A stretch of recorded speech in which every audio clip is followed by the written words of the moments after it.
This is a little scary. I want to read you something, and I want you to tell me when this is from. Okay, ready for this? These are the excerpts, and then I'll show it to you. Instead of the United States being the world's engine of growth, the global economy could now become the engine of American growth. Except for the housing downturn, which Fed officials admit is much more severe than they had expected, the evidence of a recession in the real economy is ambiguous. Global economic growth is much stronger than it was during the dot-com bubble, so in other words, this time is different. And American exports have climbed 14% so far this year. The Labor Department also reported that producer prices fell by 1.4% in August, much more than expected because of slumping energy prices. Just a few hours before the Fed spoke, new statistics did come out, though, suggesting the pace of home foreclosures is accelerating. Realty Track of Irvine, California reported that foreclosure filings from default notices and auction sales to bank repossessions were 36% higher in August than in July. It's a massive explosion, and 115%, so more than double, over a year ago. The only ammunition the consumer has left now is from the labor market. If income growth is compromised here because the labor market is weakening, then you've got a serious problem. The debate within the Fed is now about the possibilities. Inflation, however, remains the predominant concern. Of course, we don't want to compare to the dot-com bubble because this time is different. And after today's Fed rate decision, says this article, gold, a traditional investment safe haven in times of inflation, soared immediately after the Fed's decision was announced. The value of the dollar also touched a new low. So, a lot of that sounds pretty dang familiar, doesn't it? Inflation being the predominant concern, the consumers holding up the market. This time is different. Fed worried about housing. When is this from? Here it is. New York Times, markets soar after Fed cuts rates by 0.5 point. September 2007. Yeah, that's scary. That's a scary article, because look, we know there are differences, okay? Let's compare some of the differences, but that's scary. I actually covered this on this new project, this pet project we have. It's totally free. A lot of you have been asking for something like this. We're dumping all of our research on ehack.com. And so I covered this last night. You can see here, 11:56 p.m. California time. I dropped this in here. And what's cool is you could get my opinions as well as data being the check marks, my opinion being the little halo thing. But if you click on this, you can actually just get the PDFs of what we're referring to. And you can see we post a lot of stuff on here. Latest GDP estimate, crypto news, GPT news, whatever. So go to ehack.com and check it out. It's pretty cool. But that's where we first posted this, and we're like, oh man, that's kind of eerie. And so what's worth looking at is a few things here to try to compare. First of all, back in 2006 and 7, we had ninja and liar loans, right? No income, no job, no assets. We had horrible credit standards. Most loans were variable rate loans, negative amortizations. The entire real estate market was just a straight up bubble. Now, we like to argue that, well, it's a bubble today as well, but then again, a lot of people say, no, real estate's just doing really well because the 30-year mortgage has insulated the real estate market from crashing, and it's proven to be a good investment over the long term. So the people who bought in 11 made a lot of money, 2011, and so now people are begging for a crash again, so they have another bite at the 2011 apple, so to speak, right? And when we look at delinquencies and foreclosures today, they're at about 1.48%, 30 days or more past due. That's still lower than where we were in 2019, and it's lower basically any time since the global financial crisis.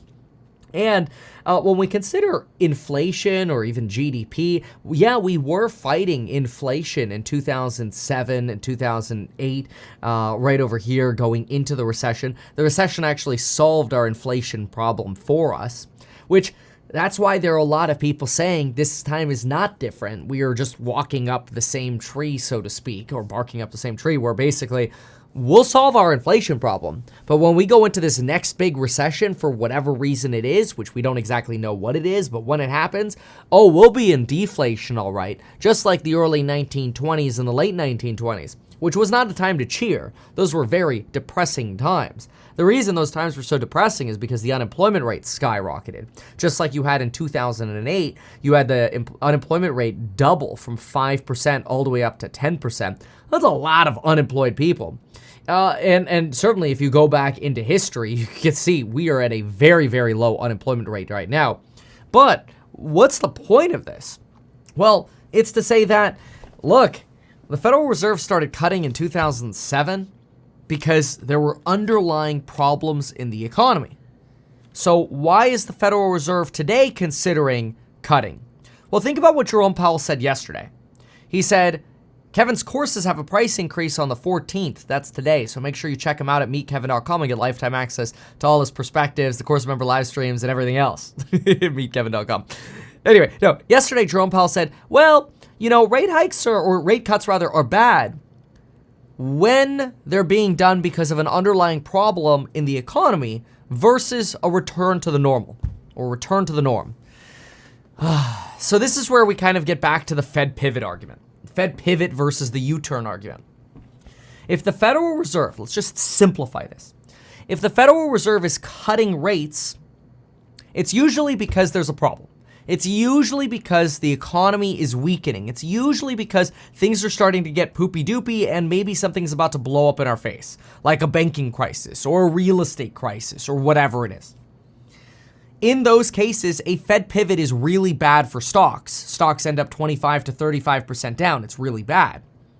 A Fed U-turn, which is where they just unleash the money printer and cut rates as low as they can, is what we got in the late 1980s, March of 2003, February of 2008, December of 2018, March of 2020.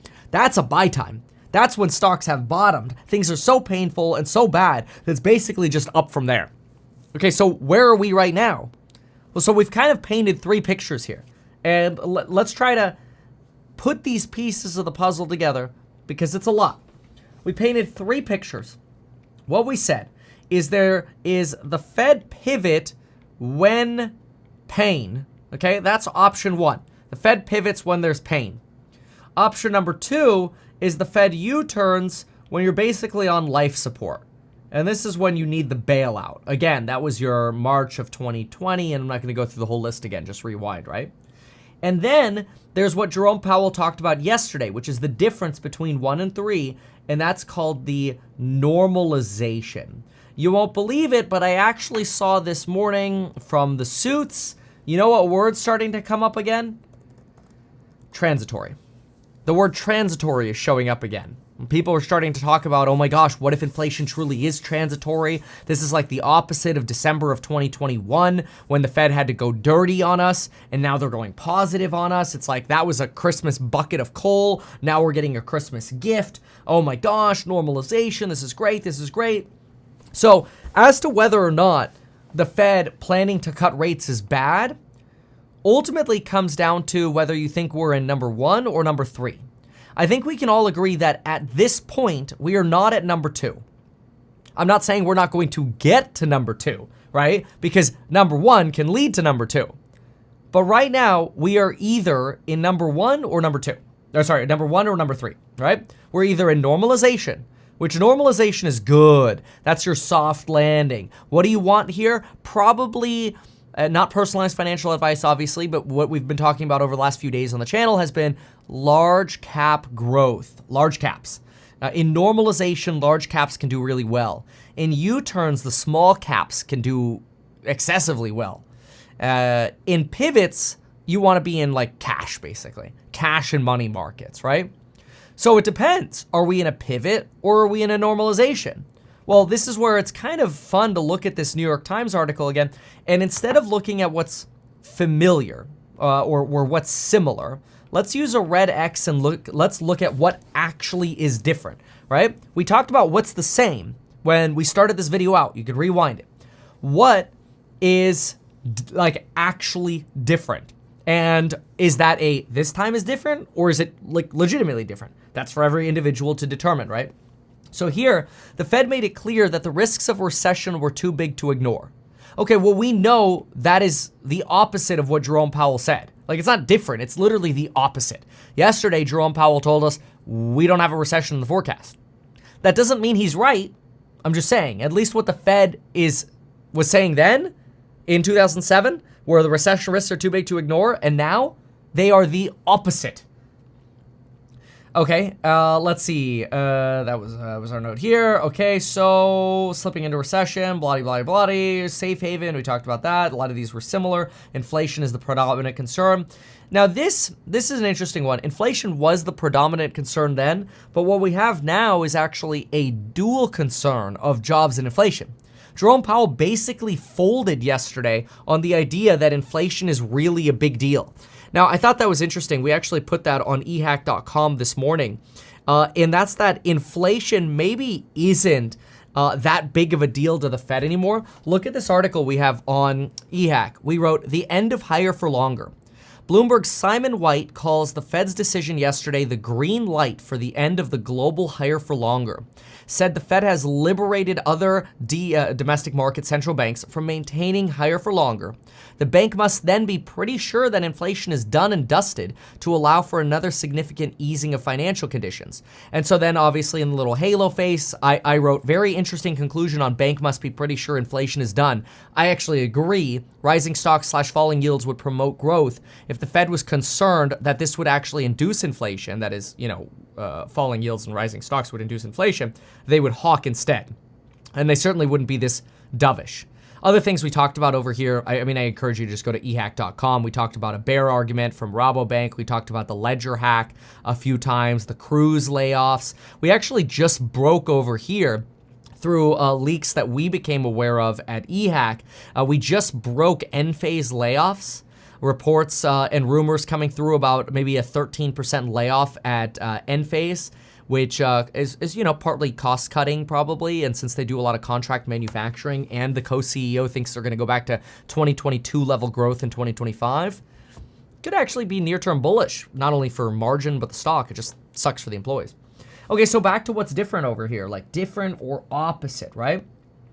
So let's see. Earlier this month, the Labor Department reported the first loss of jobs in 4 years. Okay, well, this is exactly the opposite that's happening right now. We're not actually worried about recession. We're almost the opposite worried about a recession right now. In fact, the Atlanta Fed real GDP, oh, look, that's also on eHack. I'm telling you, y'all gonna love this and support it, share it. It's totally free and it's gonna be free forever. I made it because you all have been asking for my research, and I know you're busier these days. You don't have time for as many videos, and you just want to be able to scroll when you're on the pooper or whatever. eHack, okay? So next time you're on the pooper, I just want you to hear Kevin saying pooper and go eHack.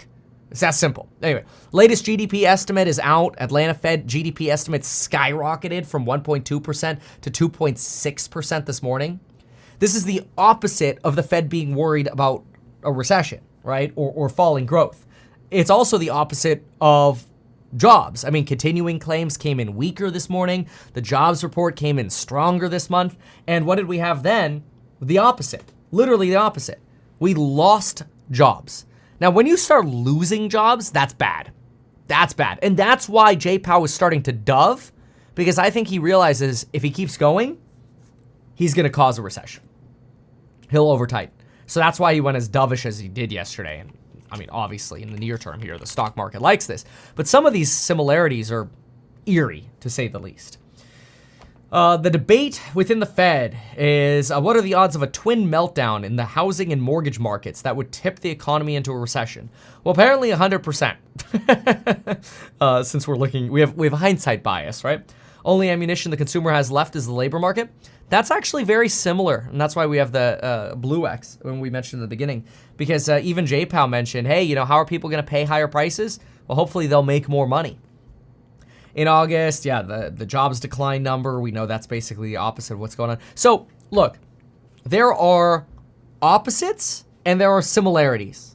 And so based on those opposites and similarities, we as educated investors or consumers or whomever you are, we kind of have to ask ourselves, okay, how do we want to position our portfolio for this, right? You could be all in on normalization. All in normalization is like growth stocks and real estate, baby. Let's effing go to the moon, okay? Like literally. Just close the fucking door. Close the door.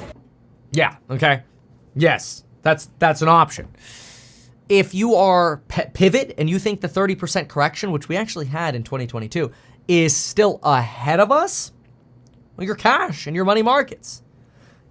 And then maybe you're in between. Well, then honestly, what you could do, and again, this is not personalized financial advice for you, okay? It's just general idea, is you could go, well, I think there's a 20% chance it's a pivot and 80% chance it's normalization. Is that then potentially your allocation? Maybe you're 20% money markets and 80% long then. Just an example, right? I do want to mention that some stocks are seeing massive historic volatility bumps today. Good time for selling options, whether it's puts or calls. Look at like Alpha Quarry or whatever to find the historic volatilities. All right, thanks so much for watching. We'll see you in the next one. Goodbye. Why not advertise these things that you told us here? I feel like nobody else knows about this. We'll try a little advertising and see how it goes. Congratulations, man. You have done so much. People love you. People look up to you. Kevin Paffrath there, financial analyst and YouTuber. Meet Kevin. Always great to get your take. Even though I'm a licensed financial advisor, real estate broker, and becoming a stockbroker, this video is neither personalized financial advice nor real estate advice for you. It is not tax, legal, or otherwise personalized advice tailored to you. This video provides generalized perspective, information, and commentary. Any third-party content I show should not be deemed endorsed by me. This video is not and shall never be deemed reasonably sufficient information for the purpose of evaluating a security or investment decision. Any links or promoted products are either paid affiliations or products or services which we may benefit from. I personally operate an actively managed ETF and hold long positions in various securities, potentially including those mentioned in this video. However, I have no relationship to any issuers other than HouseHack, nor am I presently acting as a market maker.